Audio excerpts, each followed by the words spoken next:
It's 6 o'clock in the morning on Thursday, March 29th, and it's raining outside from the large thunderstorms that have been passing through. Lod woke up at 3 a.m. seeing flood warnings and decided that we should probably get moving. So everybody got up, put their beds away, closed everything up, got trucks, and then we discussed it and decided to stay put. However, nobody wants to go back to bed. So I'm sitting here in my truck 2 hours later, and still raining outside, not hard, no thunder and lightning lately. But meanwhile, there's no room to stretch out and sleep, can't lower the seats, and everybody else is pretty much doing the same thing, sleeping in their cab. That's the current state.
The storm system that has been chasing us for days finally catches up with us overnight as we camp on the coast at Sea Rim State Park.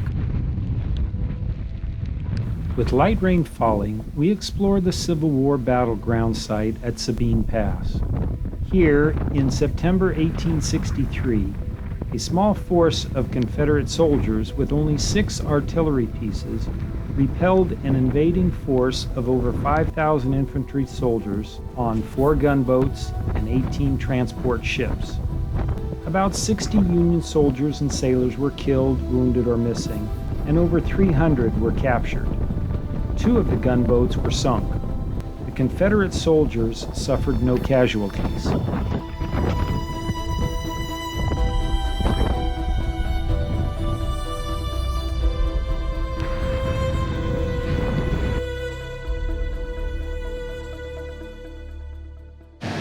Hair all right?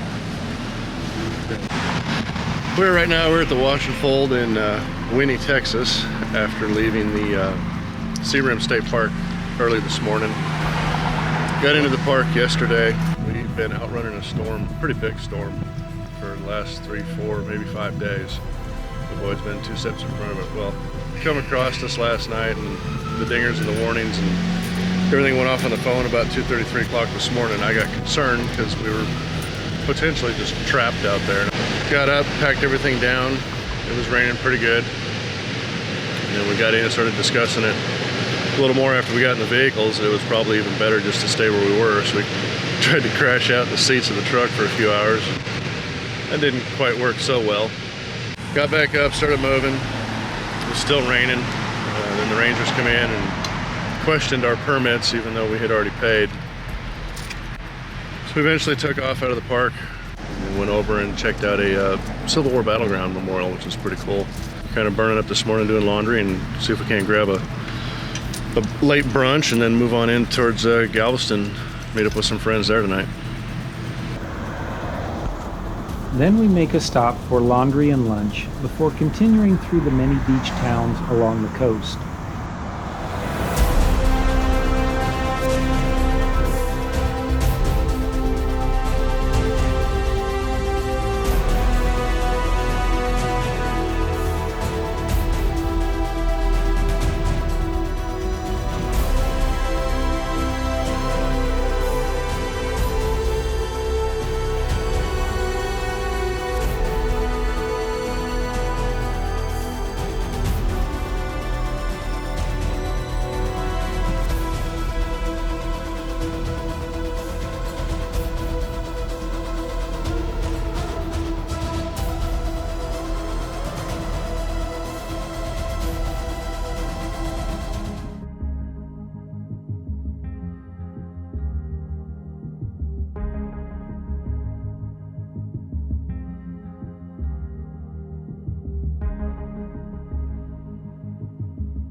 A short free ferry ride from Point Bolivar to Galveston Island offers a fun break from driving and a unique perspective on this borders trip.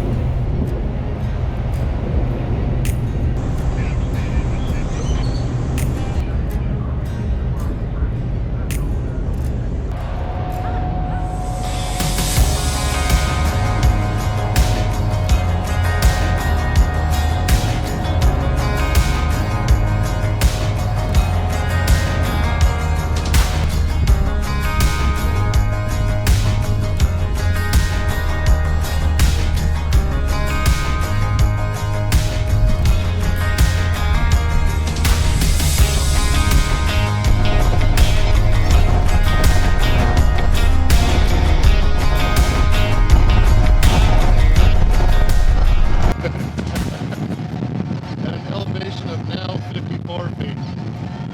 54 feet now. Sorry, 10.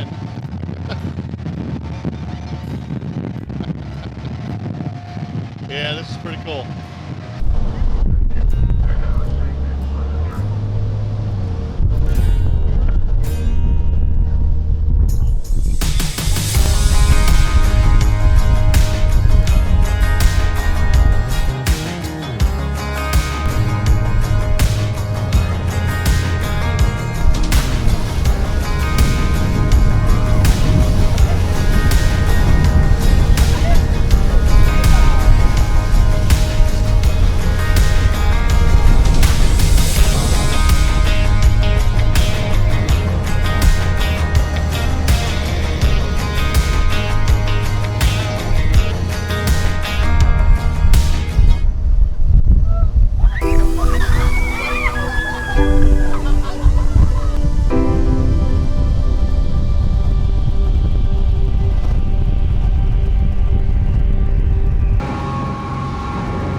Next, we drive through Galveston and across the causeway, returning to the mainland. Here we meet up with a friend, Juan Gutierrez, who invites us to stay at his home for the night.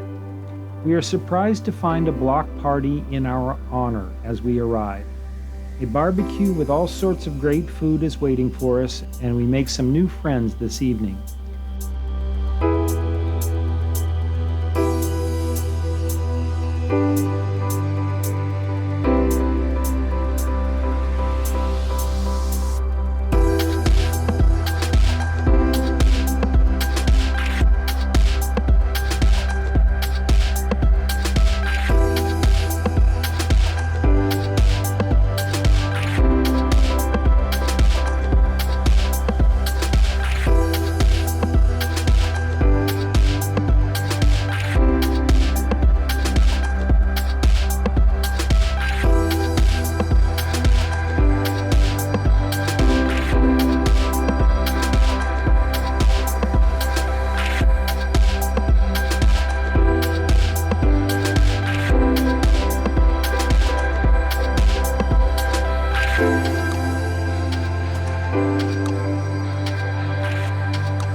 Then Juan takes us out on his boat on Galveston Bay to watch the sunset.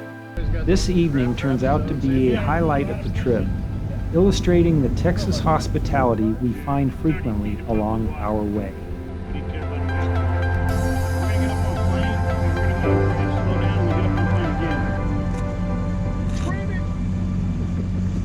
I just want to get out to the bay so we can see it over the water.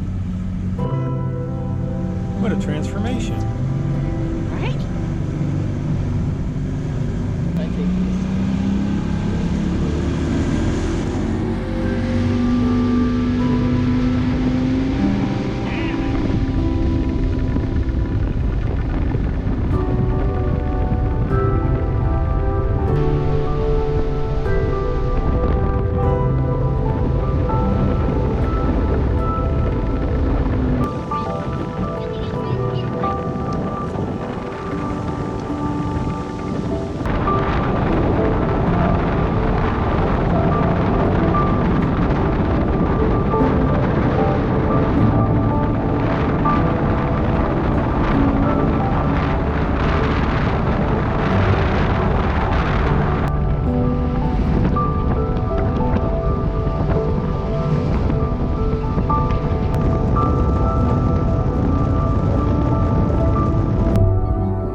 So it looks like they can put these crab traps wherever they want. Yep.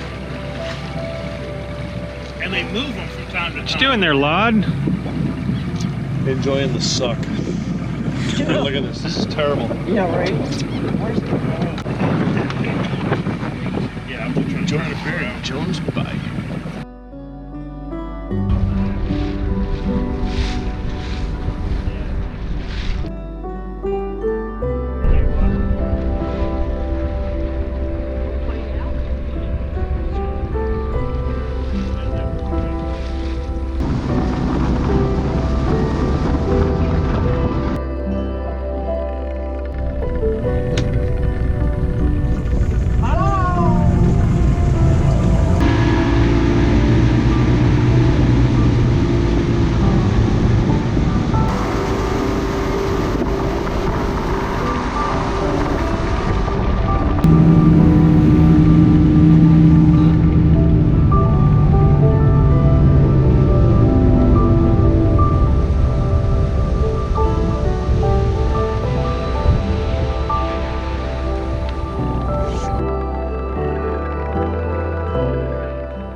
Thank you. No, thank you. This has been awesome.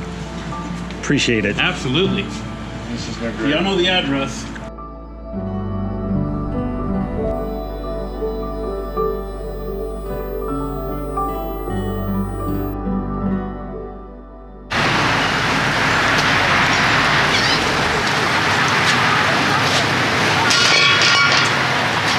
I'm Juan Gutierrez, and I'm making breakfast for the crew as they get embarked back on their journey. Met the crew doing a Big Bend trip about 4 or 5 months ago, and just kind of kept in contact. Told them when they were coming through Galveston, which I knew would be along the route, to give me a call. They'd have some warm meals and a couple of cocktails. I told the neighbors y'all were coming by, and a couple of loaves of homemade fresh bread. One of them brought a brisket over, cookies, just an outpour of the community. I told them what was going on and what y'all are doing. They're like, oh, we got to meet these people. They're doing what? Not the most extreme conditions, but you know, it makes for a fun afternoon. Sometimes you gotta muddle through, right?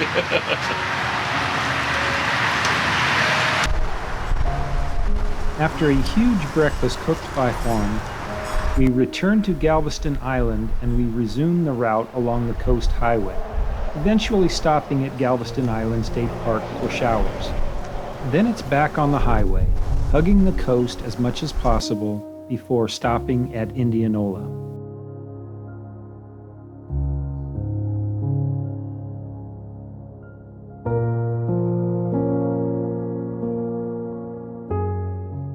So that's why we will grab the seawall today at the, I guess it'd be the north end of the island, and take it down and catch the route.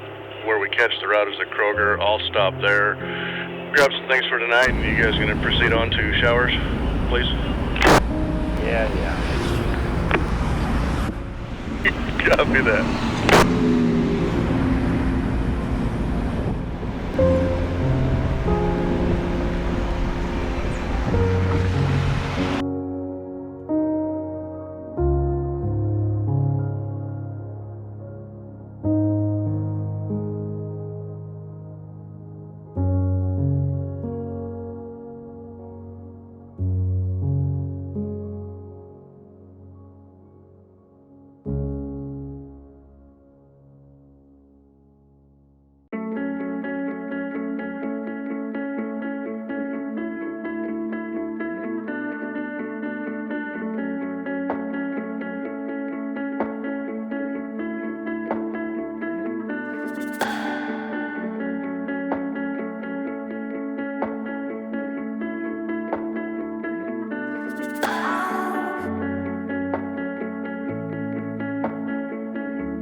Halfway, so yeah, I think we should drop down to Indianola today.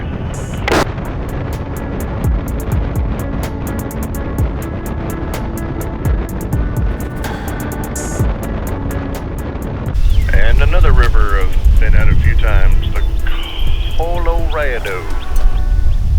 You know, there's a little park over here on the left. We pull in and stretch a leg.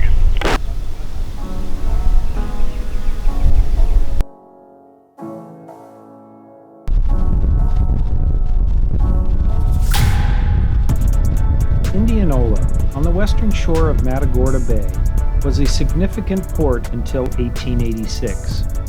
Cargo from its ships was hauled throughout Texas and Mexico. It was the main immigration point for European settlers who eventually colonized much of the hill country. Partially destroyed by a hurricane in 1875 and completely destroyed by another in 1886, Indianola is now a tiny community of coastal residents. From Indianola, we drive to Woodsboro, where we camp in the backyard of Laud's friends, Garth and Destiny, and enjoy another cookout dinner.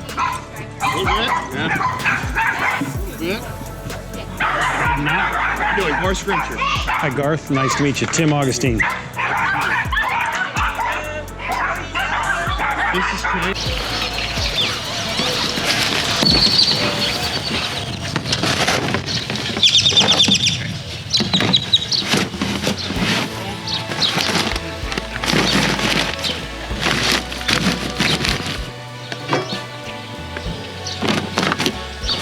It's like everything has its place. Yesterday we departed just north of Galveston. But Beckton picked up the seawall, ran the seawall all the way down through Galveston, where we stopped in Galveston State Park, grabbed some much needed showers, stopped in at a Lower Colorado River Authority boat ramp, stretched our legs, grabbed a snack, proceeded on out to Indianola, mainly just residents and beach houses. Pretty beaten up area. The history there is unique. That's where a lot of the European settlers had landed to come through. Followed down through past Port Lavaca, Rockport, and shot north up into Woodsboro, and here we are. We are in the town of Woodsboro, which is just north of Rockport. Some friends of ours that we had met in Hawaii 18 years ago now, Garth and Destiny Scrimsher. As we were coming through, I'd reached out and see if they minded if we dropped by and hung out for a little bit. So he opened up his back gates and we parked in his new backyard. I'm thinking today we're gonna push on out of here and head down to South Padre. Driving down the coast is a lot different than driving up in the Panhandle or other parts of Texas, but that's what's good about Texas. We've seen a little bit of everything. This area was an area that was hit pretty hard by the hurricane. So we've seen a lot of repairs and we've still seen a lot of damage. Pretty stout people. Some of them have lost their houses 2 or 3 times and they're still just rebuilding. We're seeing things. I'm reasonably well traveled and I've seen a lot of things in a lot of places, but every day I'm seeing stuff around here and haven't even left Texas yet.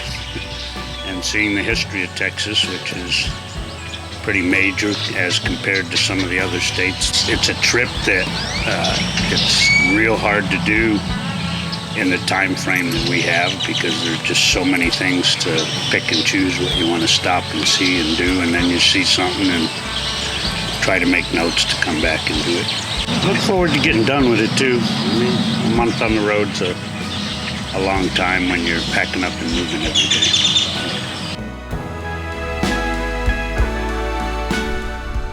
Big old transformer erector set over there, huh? I think that's just offshore rig docking area.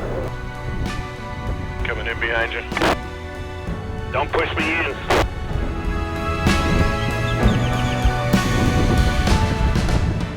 After we leave Garth and Destiny, we head back to the town of Aransas Pass before taking a short ferry ride to Port Aransas on Padre Island.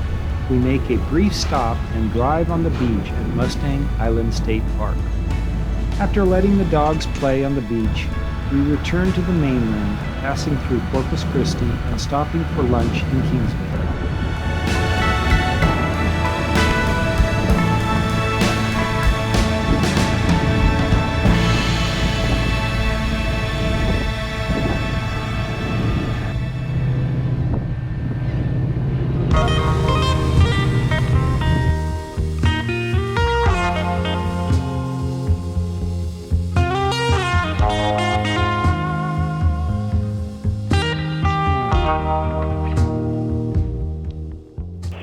Entering Mustang Island State Park property here real quick.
From there, it's all highway miles to South Padre Island, and I meet up with another friend, David Gonzalez, who camps with us on the beach. Since I left a camera at the restaurant in Kingsville, I return to get it and arrive after sunset. The evening is spent chatting for a while before going to bed early.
Join us next time as we return to the Rio Grande and follow the border with Mexico to complete the trip in Ruidoso.